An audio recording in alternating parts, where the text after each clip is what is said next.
سنت سپریم ہے، حاکمیت اعلیٰ اللہ کی ہے. تو آپ کے آئین میں کیا ہو گیا کہ حاکمیت اعلیٰ اللہ کی یہ حکومت امانت کے طور پر کن کو ملے گی؟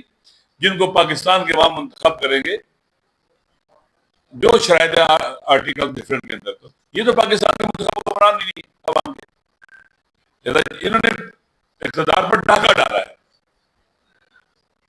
ڈاکہ ڈالا ہے اقتدار کے اوپر.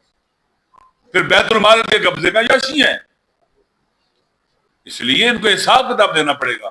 عوام ان سے حساب کتاب لیں گے جتنے یہ تباہی بربادی ہو رہی ہے، جتنی لوٹ مار لگی ہوئی ہے انشاءاللہ. لہذا ہم سب مل کر پاکستان کے عوام کو یہ پیغام دیتے ہیں کہ ہم ان کے حقوق کی جنگ لڑیں گے عوام کے سنگ. یہ جو کوئی بھی جدوجہد عوام کے بغیر نہیں لڑی جا سکتی.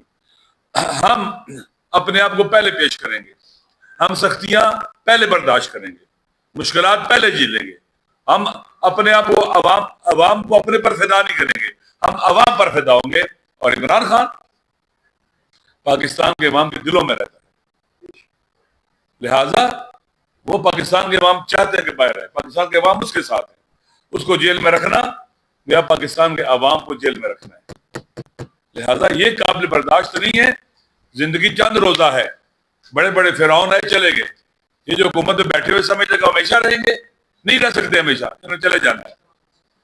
لہذا ہم سارے بلوچستان کے عوام کے حقوق کی جنگ لڑیں گے، سندھ کے عوام کے حقوق کی جنگ لڑیں گے، KPK کے عوام کے حقوق کی جنگ لڑیں گے، GB ہے، کشمیر ہے، پنجاب ہے، سرائکی علاقہ ہے. ہم تمام عوام کے حقوق کی جنگ لڑیں گے، مزدوروں کی، کسانوں کی، اسٹوڈنٹس کی، جتنے بھی پاکستان کے طبقات ہیں، جو پسا ہوا اور کچلا ہوا طبقہ ہے، سب کے حقوق کی جنگ لڑیں گے انشاءاللہ. اور اس میں ہر مشکل کو، ہر سختی کو سینے سے لگائیں گے جو مردوں کی طرح. شکریہ.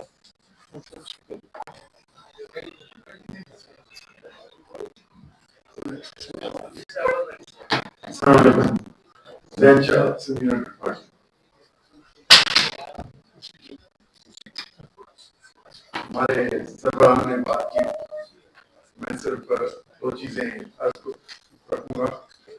ایک یہ کہ